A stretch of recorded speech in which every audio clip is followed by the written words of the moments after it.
friends. I tend to get a lot of questions this time of year about how to talk to our kids about Holy Week, about Easter. These things can feel really big and scary, and I know that grown-ups want to do it right, want to teach our kids right. I always say to them that our goal in teaching them about Jesus, about God's love, is to teach them things that are true, things that are appropriate for their age level, and ways that we can continue to build on them. We don't want them to have to unlearn things later that we have taught them when they were young because it was easier. And we certainly don't want them to have to recover from something that they have learned. And Easter and Good Friday can be tricky. It can be hard to wrap those ideas up when, especially sometimes as grown-ups, maybe we don't have it all clear in our head to start with. And so when kids ask, what is Easter? I think sometimes people tend to say that's when Jesus died for our sins. But Easter is the celebration that Jesus is alive. Easter and Good Friday are two completely different things. And so on Easter, we're celebrating that Jesus lives, that the love of God cannot be stopped by anything, not even death, that God's love wins. And the question of why did Jesus come? Jesus came to show us the love of God, to show us in this world what God's dream is for our world. Not that Jesus came to die for our sins, because first of all, that skips over all of Jesus' life and teachings. And while yes, part of his dying was his faithfulness, but there was so much more to Jesus' life. That wasn't the only reason he was here. And so why did Jesus have to die? Oftentimes when kids ask that question, they're not asking for some deep theology. They're saying, Jesus was great. He was love and he was goodness. Why would anyone want to hurt my friend? That's what they are asking.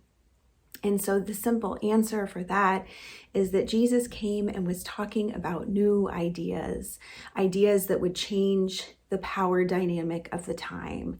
And so Romans and Caesar didn't like that. They didn't want to lose their power. The people who had the power, who had the money, wanted to keep it. And the things that Jesus was talking about would have taken that power away, and that made them scared. And Jesus was faithful and was going to keep teaching these things no matter what. And so they had to stop that. That was why. Because when we say that Jesus died to take away our sins, that is a really hard thing for kids to understand. And that becomes, I did something bad, and so Jesus had to die. It becomes something that I did, and it becomes very personal for that child. When we think about what Jesus did, Jesus came and challenged that power dynamic. And that was scary, that people didn't want to lose their power. And that was why Jesus had to die. Jesus was faithful, and he came to show people who God was, and he kept loving them.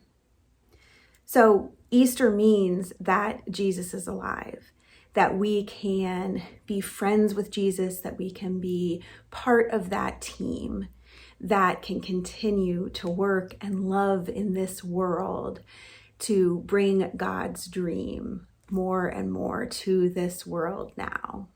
That's what Easter is about.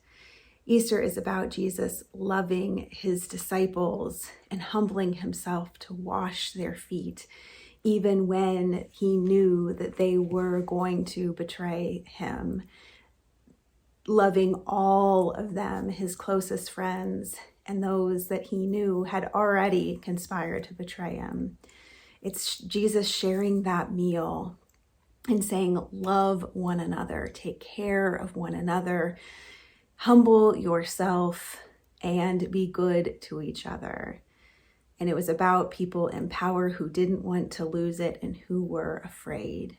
And Good Friday is sad. And it's okay to feel that sadness. And knowing that on Easter Sunday that we get to celebrate that Jesus is alive, that nothing can stop the love of God. That love is more powerful and stronger than anything in the world.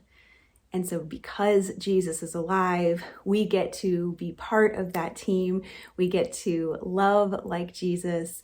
We can work to love our friends, love our enemies, be humble, be compassionate, and share that love with the world. May it be so. Happy Easter, friends.